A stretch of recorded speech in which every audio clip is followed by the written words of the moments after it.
প্রবাসীদের জন্য পাঠানো পোস্টাল ব্যালটে ধানের শীষ প্রতীকের অবস্থানসহ ৩ দফা অনিয়মের অভিযোগে রাজধানীর আগারগাঁওয়ের নির্বাচন ভবনের প্রধান কার্যালয়ের সামনে অবস্থান কর্মসূচি পালন করছে বাংলাদেশ জাতীয়তাবাদী ছাত্রদলের নেতাকর্মীরা।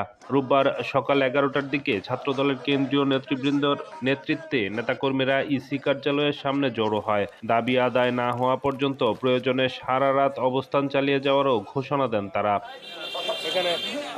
কর্মসূচিতে উপস্থিত ছাত্রদলের কেন্দ্রীয় সভাপতি রাকিবুল ইসলাম রাকিব অভিযোগ করে বলেন, পোস্টাল ব্যালটের ভাঁজে পরিকল্পিতভাবে ধানের শীষ প্রতীক রাখা হয়েছে, যা একটি সুস্পষ্ট ষড়যন্ত্রের অংশ।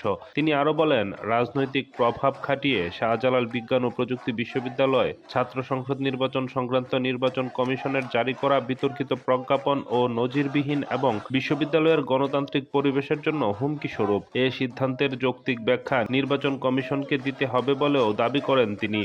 একটি বিশেষ রাজনৈতিক গোষ্ঠী বারবার তাদের এই নির্বাচন কমিশন ভবনে তাদের সেই কর্মকর্তা সাক্ষাৎ করতে হয় এবং বারবার প্রেসার ক্রিয়েট করে প্রত্যক্ষ ইন্ধনে তারা এই ধরনের পোস্টাল ব্যালট ছাপিয়ে ষড়যন্ত্রমূলক ভাবে এবং কারচুপি করার জন্য তারা এই ধরনের কার্যক্রমে লিপ্ত হয়েছে বলে আমরা মনে করছি।